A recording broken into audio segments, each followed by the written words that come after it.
Right, so we're going to go through some housing type stuff first, and then we'll see what's left of the fort buildings. What we do have is the kind of the outline of the fort, because they actually, see, here's the wall. Okay, so they've kept the original wall. Here they've dropped it down, they've lowered the height of it, but then they've left parts of the original height of the fort. So they've when they've built here for the last time, they've done a really good job. Now, so we're on, well, just ahead of us is North Fort Street. So if you've got your map on, you can kind of see where we are. And we're in North Leith. And the name, the main reminder of the fort is the name. Okay, because as you're walking along this wall, you wouldn't really notice.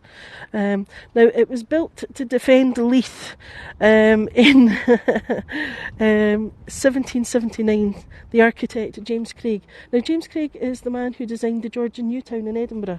He actually was commissioned to design this.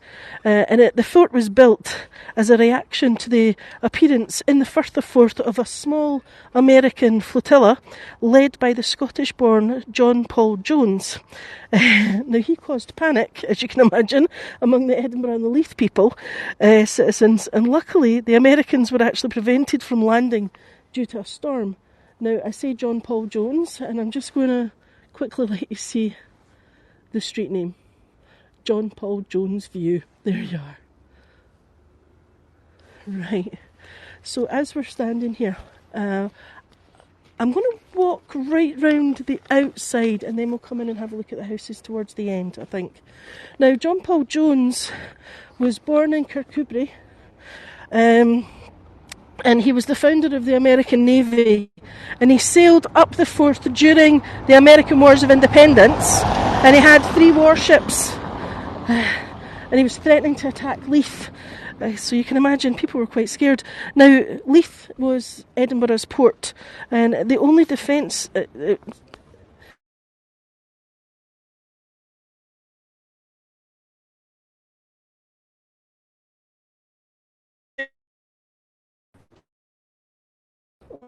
come back. Hello. No! Are we... Right. Oh, come on. Are we there? Yes. Okay, right, that's fine. Sorry, are we back? Is it moving now? Yeah, okay, thank you for that. Yeah, so the only defence the town really had was the storm. And luckily, it was high winds, and they actually blew the Americans out the Forth and into the North Sea. Thank you for that. Oh, that was a stressful moment. So yes, John Paul Jones, bit of a troublemaker. Now, a battery of 9 guns was hastily erected to cover the entrance of the harbour, so behind us. And then the authorities decided for a more substantial defence. So they actually commissioned, like I say, James Craig to drop the plans for a fort. And now here you can see this street name. Guardhouse Parade. I like it.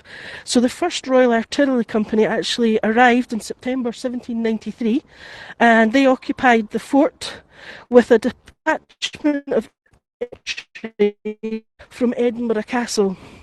No guns were ever fired in anger here. So the fort was built, but it was never ever needed. Oh, the signal's just dropped again. Is everybody okay? Can I get a thumbs up? Come on, signal, come back to me. Signal. Yep, you're back. Excellent. Sorry about that. Yeah, I don't know who it was that tried to phone me there, but even when you put it on Do Not Disturb, phone calls for some reason still come through. Now, so like I say, the fort was never actually used as a defence. Real claims to fame,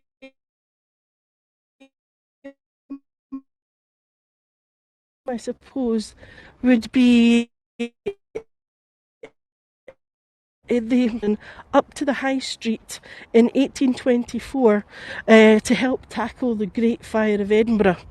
So they had to go all the way from here, dragging a heavy machine all the way up to the High Street, so just down from St Giles. Now, its second claim to fame is to do with the 1 o'clock gun. So in 1861, captains of ships that were anchored in the Forth would set their chronometers using the ball on Nelson's Monument, which is on Calton Hill. They would set their chronometers at 1 o'clock by the ball dropping. Now, we get a lot of mist and a lot of har, so when it's like that, you can actually see the ball. So a gun from the fort was actually set up on the Half Moon Battery in Edinburgh Castle. It was connected to the time ball, and it fires at 1 o'clock. So the 1 o'clock gun was born. So the gun came from here. So that's another little claim to fame.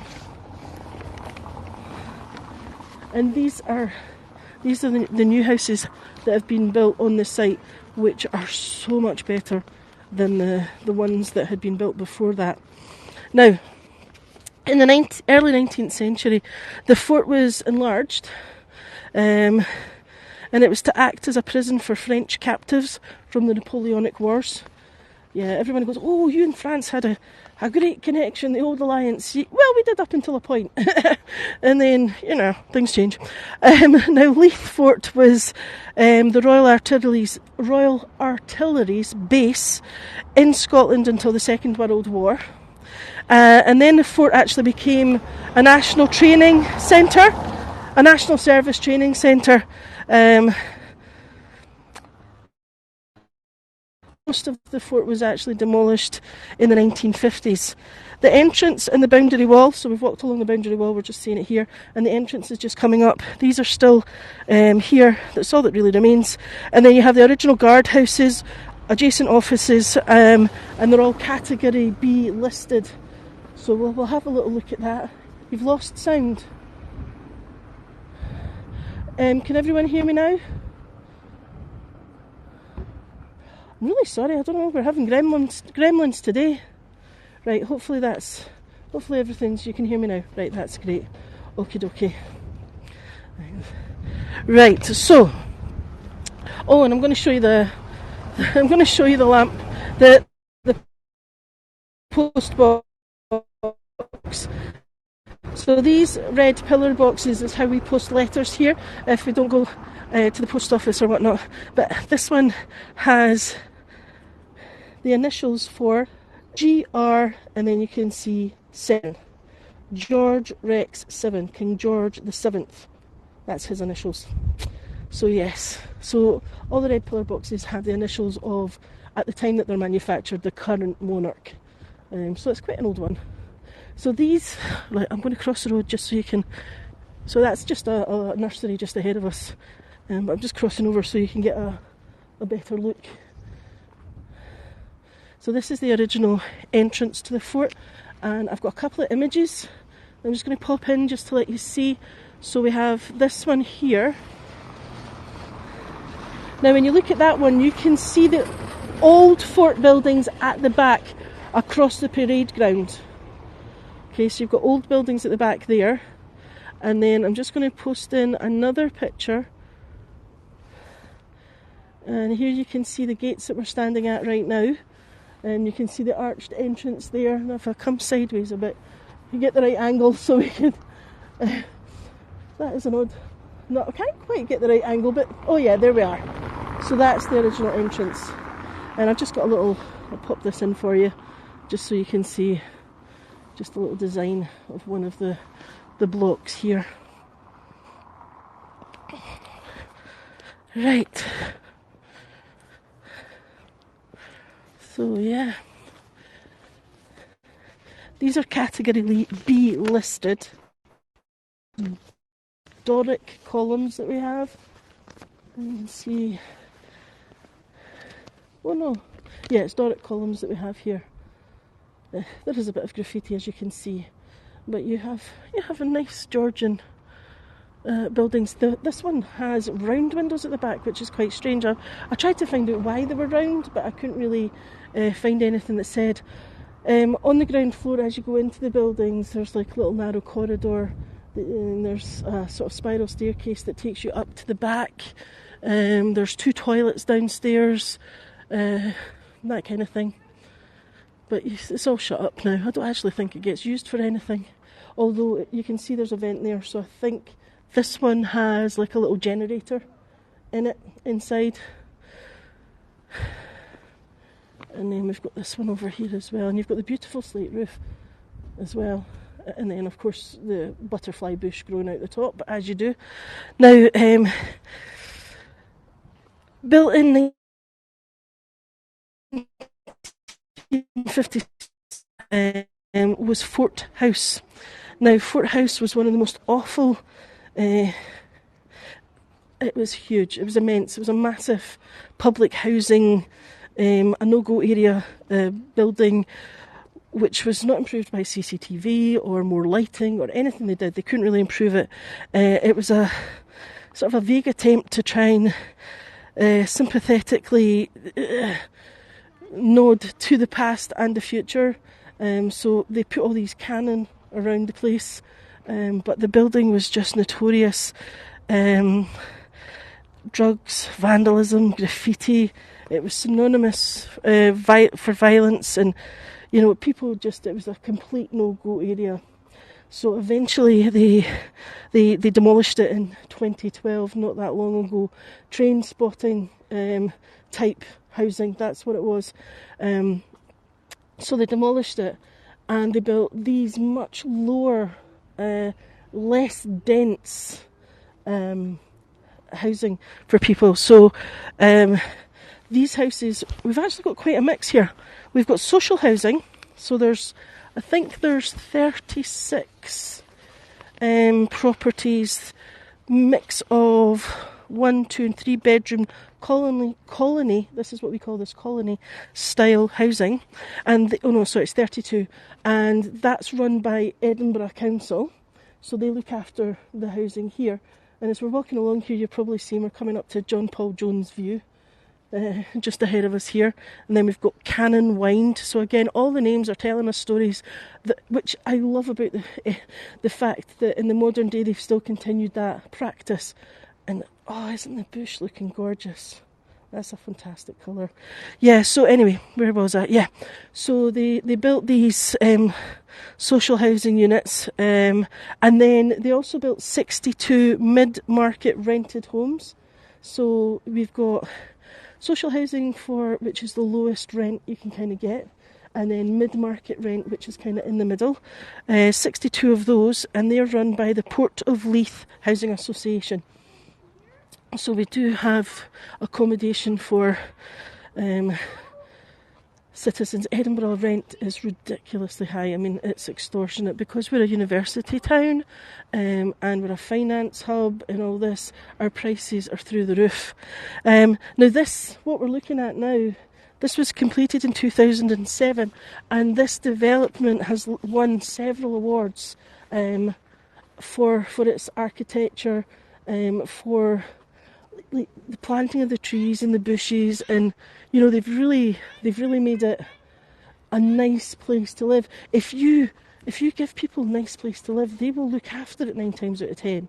It's just unfortunate when they built these big banana type flats where it was just the concrete blocks. It drove people insane. Right, I don't know what's going on with the signal. It was fine when I tested, and now it's doing all sorts of weird and wonderful. The cannon are fantastic. I'll just turn around and let you see one again. You see them? I'll come round and show you from the other side. And then, very similar to kind of the things you see up Edinburgh Castle as well. And we've seen some cannon when we've done my Stirling tour. I'm going to put that on again in a wee while. But any questions? I hope you enjoyed that. I know it was kind of just about walking about really, but you were an army wife for 25 years. Alright, okay, so well, exactly. It's a brilliant reuse of it. The sad thing is, if you look, you can see it.